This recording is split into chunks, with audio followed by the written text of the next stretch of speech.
Hi ಎಲ್ರಿಗೂ ನಮಸ್ಕಾರ. ಇವತ್ತಿನ ಈ ವಿಡಿಯೋದಲ್ಲಿ ನಾವು ಮ್ಯಾಂಗೋ ಚಿತ್ರಾನ್ನ ಹೆಂಗೆ ಮಾಡೋದು ಅಂತ ನೋಡ್ಕೊಂಡು ಬರೋಣ. ತುಂಬಾ ಸಿಂಪ್ಲೆಸ್ಟ್ ಈಸಿ ಮೆಥಡ್ ಇದೆ ಇದು ಮಾಡೋದು.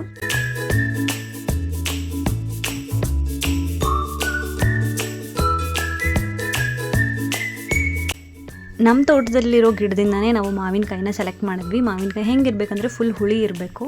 ಸೊ ಅದನ್ನ ಚೆನ್ನಾಗಿ ತೊಳ್ಕೊಂಡು ಒಂದು ಮಾವಿನಕಾಯಿಗಾಗೋಷ್ಟೇ ನಾವು ಚಿತ್ರಾನ್ನ ಮಾಡ್ತಾಯಿದ್ದೀವಿ. ನೀವು ಹೆಚ್ಚಿಗೆ ಬೇಕಾದರೆ ಗೊಜ್ಜನ್ನು ಎತ್ತಿಟ್ಕೋಬೋದು. ನೀವೀಗ ನೋಡ್ತಾ ಇದ್ದೀರಲ್ಲ, ಒಂದು ಮಾವಿನಕಾಯಿನ ನಾನು ನೀಟಾಗಿ ಗ್ರೇಟ್ ಮಾಡ್ಕೊಂಡು ಇಟ್ಕೊಂಡಿದ್ದೀನಿ. ಈ ಥರ ಕಾಣಿಸ್ತಾ ಇದೆ. 1 ಕಪ್ ಅಕ್ಕಿನ ನೀವು 10 ನಿಮಿಷ ನೀರಲ್ಲಿ ನೆನೆಯಿಟ್ಟು ಆಮೇಲೆ ಒಂದು 2 ಸೀಟಿ ಹೊಡೆಸ್ಕೊಂಡ್ರೆ ಸಾಕು. ಅನ್ನ ಉದುರಾಗಿ ಇರಬೇಕು. ಸೊ ಇವಾಗ ಅನ್ನ ರೆಡಿ ಆಗಿದೆ ಆ್ಯಂಡ್ ಒಗ್ಗರಣೆಗೆ ರೆಡಿ ಮಾಡ್ಕೊತಾ ಇದ್ದೀನಿ. 2 ಸ್ಪೂನ್ ಎಣ್ಣೆ, ಅದಕ್ಕೆ ಬೇಸಿಕ್ ಮಸಾಲೆಗೆ ಬೇಕಾಗಿರೋಂಥ ಜೀರಿಗೆ, ಸಾಸಿವೆ ಮತ್ತು ಉದ್ದಿನಬೇಳೆ ಮತ್ತು ಕಡಲೆಬೇಳೆ ಕಂಪಲ್ಸರಿ. ಸೊ ಅದು ತುಂಬಾ ಟೇಸ್ಟಿ ಫ್ಲೇವರ್ ಕೊಡುತ್ತೆ. ನೆಕ್ಸ್ಟು ಕರಿಬೇವು, ನೆಕ್ಸ್ಟು ಹುರಿದಿಟ್ಕೊಂಡಿರುವಂಥ ಶೇಂಗಾ ಹಾಕಿ ಸ್ವಲ್ಪನೇ ಕಲರ್ ಬ್ರೌನ್ ಆಗೋ ತನಕ ಹುರ್ಕೋಬೇಕು.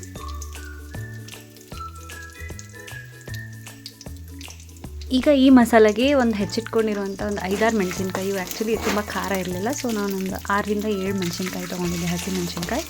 ಸೊ ಅದನ್ನು ಪೀಸ್ ಮಾಡಿಕೊಂಡು ಈ ಥರ ಎಣ್ಣೆಲಿ ಹಾಕಿ ಫ್ರೈ ಮಾಡ್ಕೊತಾ ಇದ್ದೀನಿ. ಈಗ ಸ್ವಲ್ಪ ಬೇಸಿಕ್ ಮಸಾಲೆ ಆ್ಯಡ್ ಮಾಡೋಣ. ಅರಿಶಿನ ಪುಡಿ ಮತ್ತು ಉಪ್ಪು. ನೀವು ಅನ್ನಕ್ಕೆ ಹಾಕಿದರೆ ಇಲ್ಲಿ ಸ್ಕಿಪ್ ಕೂಡ ಮಾಡ್ಬೋದು. ನಾನು ಹಾಕಿರಲಿಲ್ಲ, ಸೊ ಇಲ್ಲಿ ಆ್ಯಡ್ ಮಾಡ್ತಾಯಿದ್ದೀನಿ. ಆ್ಯಂಡ್ ಮಾವಿನ ಚಿತ್ರಾನ್ನ ಮಾಡ್ತಾ ಇರೋದ್ರಿಂದ ಹುಳಿ ಜಾಸ್ತಿ ಇರುತ್ತೆ. ಸೊ ಅದಕ್ಕೆ ಬ್ಯಾಲೆನ್ಸ್ ಮಾಡೋಕ್ಕೆ ನಾವು ಇನ್ನೂ ಸ್ವಲ್ಪ ಎಡಿಷ್ನಲ್ ಉಪ್ಪು ಹಾಕಬೇಕಾಗುತ್ತೆ. ಸೊ ಒಂದು 5 ನಿಮಿಷ ಆದಮೇಲೆ ಸೊ ಮಸಾಲೆ ಎಲ್ಲ ಬಿಡ್ತಾಯಿದೆ. ಸೊ ಇವಾಗ ನಾವು ಮಾವಿನಕಾಯಿ ಏನು ಹೆಚ್ಚಿಟ್ಕೊಂಡಿದ್ದೀವಲ್ಲ, ಗ್ರೇಟೆಡ್ ಮಾವಿನಕಾಯಿ, ಅದನ್ನು ಹಾಕಿ ಚೆನ್ನಾಗಿ ಒಂದು 5ರಿಂದ 10 ನಿಮಿಷ ಅದನ್ನ ಫ್ರೈ ಮಾಡ್ಕೋಬೇಕು ಲೋ ಫ್ಲೇಮಲ್ಲಿನೇ. ಸೊ ಕಲರ್ ಚೇಂಜ್ ಆಗುತ್ತೆ, ಗೋಲ್ಡನ್ ಕಲರ್ ಬರುತ್ತೆ ಗ್ರೀನಿಂದ.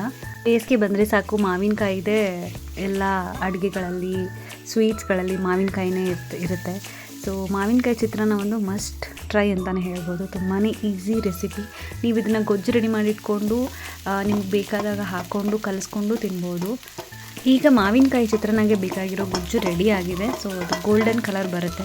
ಆಮೇಲೆ ನಾವೇನು ಮಾಡಿಟ್ಕೊಂಡಿರ್ತೀವಲ್ಲ ಉದುರು ಅನ್ನ, ಅದನ್ನು ಅದಕ್ಕೆ ಸೇರಿಸ್ಕೊಂಡು ಚೆನ್ನಾಗಿ ಮಿಕ್ಸ್ ಮಾಡಿಕೊಂಡು ಮೇಲ್ಗಡೆ ಕೊತ್ತಂಬರಿನ ಹಾಕ್ಕೊಂಡು ಸ್ವಲ್ಪ ಚೆನ್ನಾಗಿ ಮಿಕ್ಸ್ ಮಾಡಿದ್ರೆ ಸಾಕು. ಇಷ್ಟೇ. ತುಂಬಾ ಬೇಸಿಕ್ ಇಂಗ್ರೀಡಿಯೆಂಟ್ಸ್ನ ಯೂಸ್ ಮಾಡಿ ದಿಢೀರಾಗಿಯೂ ಮಾಡ್ಕೋಬೋದು. ಇದು ಈಸಿ ರೆಸಿಪಿ ಅಂತಲೇ ಹೇಳ್ಬೋದು. ಅಥವಾ ಅನ್ನ ನಿಮ್ಮ ಹತ್ರ ಮಿಕ್ಕಿದ್ರೆ ಅದಕ್ಕೆ ಈ ಗೊಜ್ಜು ಎತ್ತಿಟ್ಕೊಂಡಿರೋ ಗೊಜ್ಜನ್ನ ಕಲಿಸ್ಕೊಂಡು ತಿನ್ಬೋದು. ತುಂಬಾ ಟೇಸ್ಟಿಯಾಗಿರುತ್ತೆ.